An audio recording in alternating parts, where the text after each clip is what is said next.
have noticed that Chrysanthi is not with me today. I hope to address that at a later date, but for now, that will not be covered in this episode.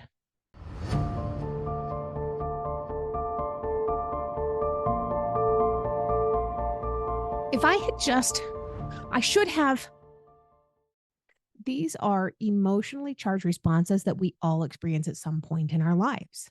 There's a saying that the worst kind of guilt is an unearned guilt. It can also be the hardest one to let go of when it's tied to your trauma. A sense of guilt is a common feature of PTSD and trauma, and for a diverse range of reasons, especially survivor's guilt.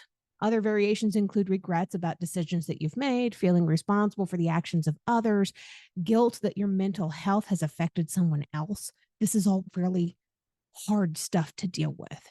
Many root causes of guilt are things you couldn't change. So you certainly don't have the ability to change them now, right?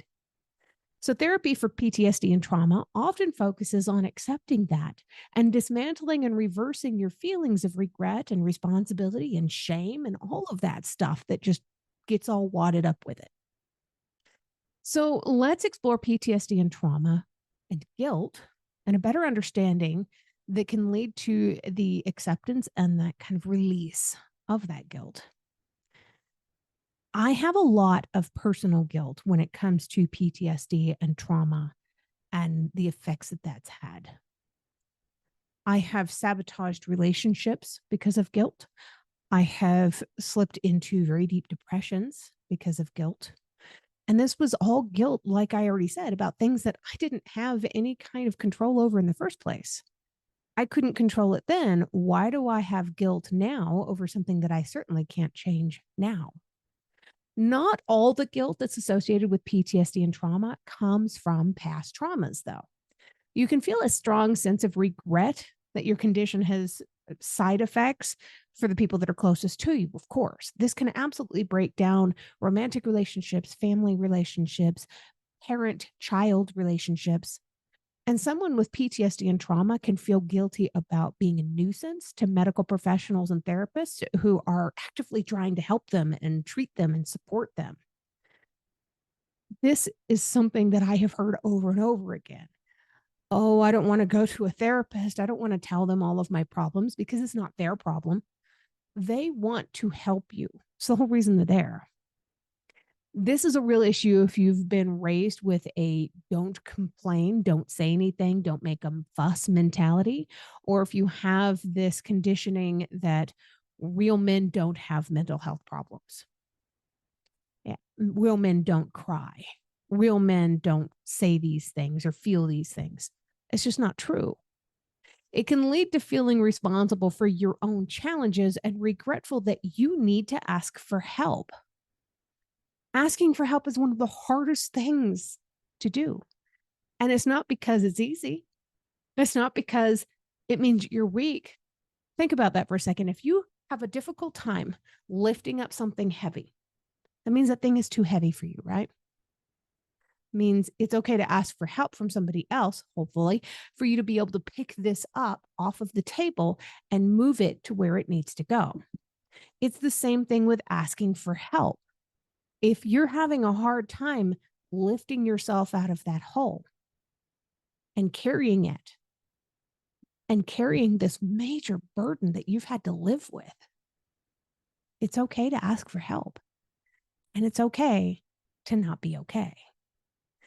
Comparing your experiences with somebody else is never a good thing. There is no scale that you need to measure your trauma against. There's no 1 through 10, how bad was your trauma? You don't need to feel justified in having PTSD and trauma. That's not a thing. You don't have to justify what you feel because of what you've experienced. Yet some people feel guilty that their expenses were not bad enough or not severe enough to warrant a diagnosis of PTSD necessarily. Some people never pursue a diagnosis of PTSD. But it's also really important to understand that PTSD and trauma is not just a condition associated with like military situations and war zones and being involved in horrific events or prolonged abuse or anything like that. That is something that we talk about quite often in this program, but anyone can have PTSD and trauma for a multitude of reasons.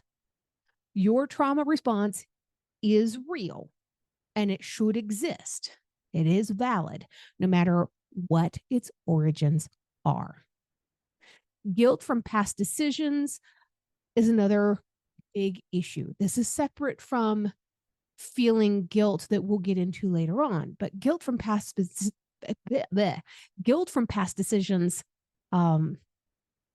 this is a major thing. We have these basic responses: fight, flight, freeze, or fawn, or as I always like to say, fight, flight, freeze, or please, because the fawning within that human response means that you would go above and beyond to make somebody else happy so that you might keep yourself out of danger. All of those can lead to abiding regrets and an overwhelming sense of responsibility for what happened to you, but also to others. You may even find other people play that blame game too. Why did you run? Why did you freeze when you could have taken action? When you were being treated badly, how come you just didn't leave? How could you have sought to make this person happier or more comfortable? That person is responsible for your problems, for your abuse. Attempting to rationalize and accepting somebody else's abuse in their brain is because they don't understand what you've been through.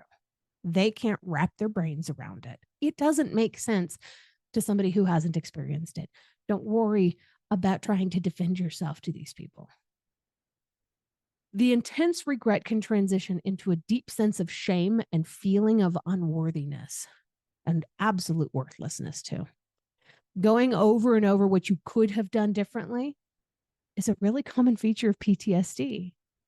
It can also be really tied in closely to your flashbacks and your nightmares. You're reliving this over and over and over in your brain because you have this intense guilt that's telling you, I could have done this, I could have done that. You have to stop doing this to yourself. And I know it's hard. I know.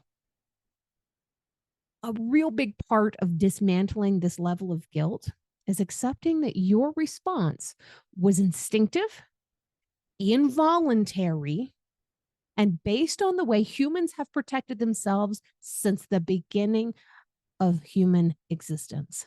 It's not about forgiveness, and this is not about fault. After passing through a situation in which other people have died, some people gain a sense of relief and a feeling of being spared for some reason. But it can also be bewildering for both the individual and their loved ones when escaping death leaves them feeling depressed and in the firm grip of survivor's guilt. I had a very serious problem with survivor's guilt for a while myself. In 2019, no, that's too recent. In 1999, let's go back 20 years. Goodness, I'm old. In 1999, I was locked up in a small room. I managed to get out with my life, but I did not go back for the other people that were stuck there too. I had to face that for many, many years. I had survivor's guilt. I blamed myself. I didn't know whatever happened to them. When I first set out on this journey of trying to fight human trafficking, I decided that I was going to never give up until I found the people that I left behind. Looking back now, I know that's a completely unreal expectation of myself. It wasn't my fault those people were there in the first place. And it wasn't my fault that I had to leave them behind to save my own life. Understanding this doesn't take away the survivor's guilt. I still have a small level of it left. A 2019 research project looked at lung cancer recovery and found that 55 to 64% of people had guilt about their own survival. It's not just people who survived abuse. Survivor's guilt is closely associated with shame. You can feel deeply distressed that those who have died deserved to live more than you did, or that you have no right to enjoy your days and be happy when this has been denied to other people and they didn't make it. But how do you alleviate the PTSD and the trauma guilt? Tackling the guilt associated with PTSD and trauma is absolutely vital, especially as there's evidence that it worsens and can even cause other symptoms of health issues. Guilt manifests itself in many ways, including irritability, disconnection, anger, depression, feelings of self loathing, feelings of needing to self medicate. And a lot of times, by self medicate, we don't necessarily mean drugs. It can be alcohol, it can be cigarettes, it can be food. Guilt can cause you to gain weight because of this. Therapy for PTSD and trauma often focuses on the many questions you ask yourself every single day, like what if and if only. We have to understand these feelings of regret and responsibility. Then you can be encouraged to gain a more realistic perspective and to accept that you did nothing wrong. None of this was your fault. One of the main focuses is likely to be an acceptance that life is unpredictable and many things happen that you have absolutely no control over. You can be guided to take actions through therapy on things that you can change, of course, like talking to a loved one about how you feel so that you can lessen your guilt about the impact of your mental health. If you feel like it's affecting them in their life, tell them this. In most cases, they're going to tell you it doesn't affect them at all and that it's okay. You might even think that that isn't the truth, but in reality, it absolutely is. These people are coming to you and saying, look, I don't care what it is that you've lived through. I still love you. And we all need that. You have to learn how to talk to these people. I always tell people that if you need to have one of these difficult conversations, put everything you say through 3 filters. Is it kind? Is it true? And is it necessary? If it's not kind, make it as kind as possible. If it's not true, it doesn't need to be said. If it's not necessary, it doesn't need to be said. But if you feel like you're having an impact on somebody because of your mental health, or if you feel like your mental health is having an impact on your relationship, this is a necessary conversation to have. You need to do this. And it's okay. You can. Start by writing it down. That's probably a really great step most of the time when you have to do something like this. A lot of times it's difficult to communicate with somebody when you're face to face with them, you're looking them in the eye. How do you tell this person, I'm scared I'm going to lose you because I think I'm going nuts? It's not an easy conversation to have, is it? Again, put it through the 3 filters. Is it kind? Is it true? Is it necessary? And is it kind does not just pertain to the other person. It should be kind to yourself as well. I think I'm going nuts is not a nice thing to say about yourself. I'm sorry. Many of us do it. Many of us say it. We probably shouldn't. So think about that for a second. Is it kind? What can you say instead that is kind? I'm afraid that my mental health is affecting our relationship. Is it true? Yes. Is it necessary? Yes. But what else can you add to this to help them understand where you're coming from? I'm afraid my mental health is affecting our relationship and it scares me. Can you sit down with me and maybe we can talk?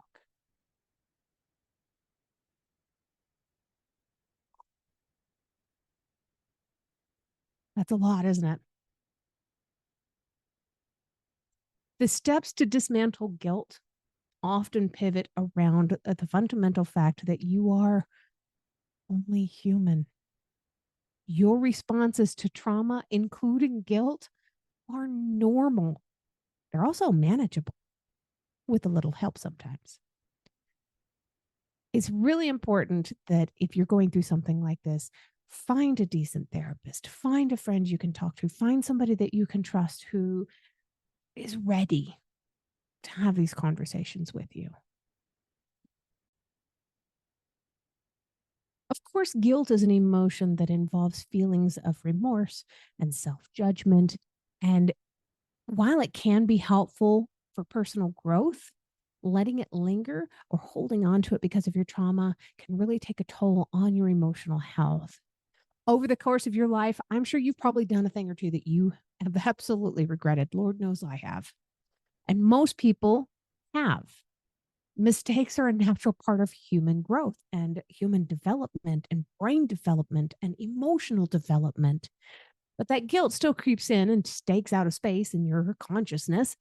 It plays a really it causes an emotional and physical turmoil. Most people have, since mistakes are a part of natural human growth and mental development and emotional development. And since that guilt can creep in and it just takes up space in your consciousness, it can cause plenty of emotional and physical turmoil. You might know that guilt can absolutely cause nausea and stomach aches and reoccurring nightmares and reoccurring self judgment and criticism. And all of this stuff is related to your memories and of what happened to you, and out of fear of other people maybe finding out, or fear of people treating you differently when they find out. As an emotion, guilt has a lot of power over you. Guilt can help you acknowledge that your actions were not necessarily healthy or wise at the time, but they can also fuel your motivation to improve your behavior. And it can really, in especially cases of trauma, it can lead to you fixating on what you could have done differently. If you've never felt able to come clean about a mess up, you might feel really guilty, and that can be magnified to an almost unbearable degree. It's horrible, horrible. Guilt can sometimes really promote positive growth too. So it's important to note that guilt has its positive place. You know, it can linger, it can hold you back, it can stop you from progressing in life. Long after others have forgotten and forgiven everything that had happened, you might still be holding on to this thing that you have no need to hang on to. In the moment, ignoring your guilt or trying to push it away might seem like a really healthy or helpful strategy, because if you don't think about it, you'll eventually just completely forget about it, right? Not so much. Refusing to acknowledge that you have guilt might temporarily keep it from spilling into your everyday life, but masking your emotions, as so many of us do, generally doesn't work as a permanent strategy at all. Truly addressing guilt requires you to first accept those feelings, no matter how unpleasant they are. Give this exercise a try. Set aside a little bit of quiet time for yourself. You can bring along a journal to keep track of your thoughts. I keep one handy at all times. Say to yourself or write down what it was that happened. I feel guilty because. I feel guilty because I yelled at my kids. I feel guilty because I didn't clean the house when I was asked to do it, or when I was telling myself that I would do it, or I feel guilty because I broke a promise to somebody. Mentally open that door to that guilt, that frustration, that regret, that anger, and any and all other emotions that you might come up with. And write down what you feel you can help. Sit with those feelings and explore them with a curiosity instead of judgment. Many situations are more complex than they first appear, and picking apart at the knot of distress in your stomach can help you to get a better handle on what you're really feeling. So, picking normally isn't a good thing, but now you're not picking at scabs, you're pulling apart a knot. If you have a hard time acknowledging guilt, regular meditation or guided journals might make a big difference for you. These practices can help you to become more familiar with emotions. They can make it easier to accept and work through the most uncomfortable ones. Guilt is constantly there. There's 4 different types of guilt. There's natural guilt, which is if you feel after you think you did something wrong, you feel guilty. Like if you break a promise to a friend, you might convince yourself that you're a bad friend. You might chastise and think about what you should have done. You made a promise, and naturally you feel guilty, prompting you to want to apologize. Natural guilt is often temporary and goes away after a resolution. There's chronic guilt. This happens from prolonged exposure to stress. Chronic guilt affects a person's ability to regulate their emotions. A teacher, for example, might be overworked and emotionally drained. This can affect relationships with the students. The resulting guilt becomes a symptom of chronic work related stress, also known as burnout. Some researchers argue that the inclusion of guilt in clinical evaluations of burnout, chronic guilt can also occur with episodes of major depression. The third type of guilt is collective guilt. This involves a sense of group or shared responsibility. Residents of a city might experience collective guilt about people experiencing homelessness in their neighborhood.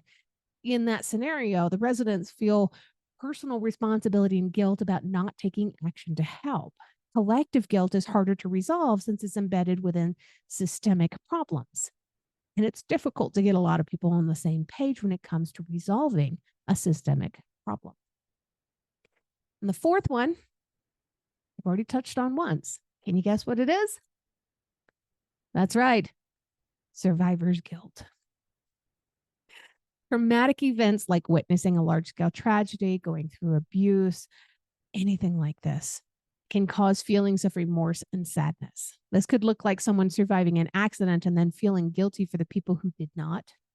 You might feel guilty for being happy to be alive. And survivor's guilt is characterized by conflicting emotional states. You are happy, but you feel guilty for being happy. You are appreciative of being in the sunshine and having a blue sky above you and being able to breathe in this fresh air. And oh my gosh, I'm still alive. This is so amazing. And then realizing how many people aren't. So, what do you do? Well, before you can successfully navigate guilt, you need to recognize where it comes from. It's natural to feel guilty when you know you've done something wrong. Owning up to mistakes is important, even if you only admit them to yourself. It's also important to take note that when you unnecessarily blame yourself for things you can't control, people often experience all kinds of guilt over all kinds of things. You might feel guilty about breaking up with someone who still cares about you, or because you have a good job and your best friend can't seem to find work. You might feel guilty that your home life is better than somebody else's from your perspective. You have to understand where your guilt comes from. Although shame and guilt share overlapping characteristics, signs of guilt tend to imply a moral wrongdoing. This can include feelings of responsibility for one's actions, a desire to fix situations, self esteem issues, negative self criticism, and signs of unacknowledged guilt may even include downplaying events, being defensive, lying about things, having negative beliefs about yourself and your character. Physical signs of guilt often overlap with symptoms of mood disorders like anxiety and depression. These include muscle tension, fatigue, insomnia, digestive issues, crying. Oh my gosh, the list just goes on. It seems like across the board, the best way to help yourself to move beyond this guilt without the help of a therapist is to apologize and make amends. This does not mean to apologize to your abuser or whoever it is that may have hurt you. A sincere apology can also include yourself. And think about the word sorry for a moment. Sorry is derivative of the word sorrow. I'm sorry means I feel sorrow for what has been done, for what has happened. A sincere apology can help you to begin repairing the damage after something has been wrong. By apologizing, even if it's to yourself, you convey remorse and regret to the person who was hurt and let them know how you plan to avoid Subscribe making for the more same mistake in the content. future. Talk to yourself if you need to. Grab out that journal again. Tell yourself, I am so sorry you went through that. I hate this for us, but we're going to do everything we can to fix this. And even apologizing to yourself, you may not receive forgiveness immediately or ever. Apologies don't mend broken trust. So if you're talking about something that you feel guilty for when it comes to a relationship with somebody else, understand that you're not delivering your sorrowful message in hopes to completely mend everything. You're trying to let go of the burden of guilt within yourself. They don't have to forgive you for that. That can happen without that forgiveness. You have to learn to forgive yourself and learn how to grow from the experience. Sincerely apologizing helps you to heal. Since others you have the chance to express your feelings to and hold yourself accountable for after messing up, they really might not let it go. But you can. To make an effective apology, you want to acknowledge your role. And this is also true in trauma. You can acknowledge that your role was as a punching bag. You need to show remorse by yourself or whoever it is that you're apologizing to. Feel really bad. And don't be grinning while you're doing it. Don't laugh at the situation. That's not showing remorse. Avoid making Subscribe mistakes for and more excuses. content. If you're going into apologies, never start with, I'm sorry you feel that way. I'm sorry, but you did it first. I'm sorry, and is a much better response.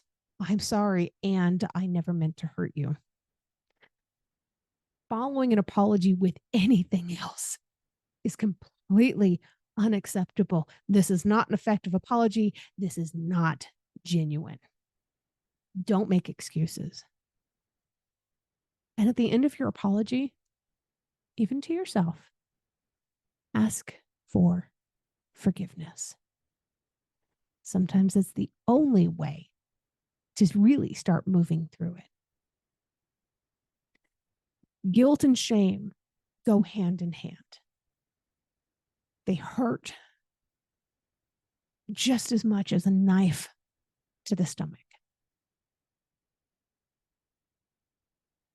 Take this opportunity to make amends, commit to self-kindness instead of self-blame, and understand that any trauma, PTSD that you might have at the hands of someone else or an event that might have happened, it's not your fault.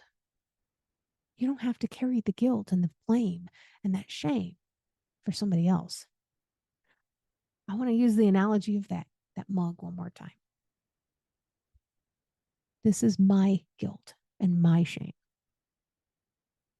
It's a physical thing now that I can sit down and walk away from. I'd like to invite you to do the same thing.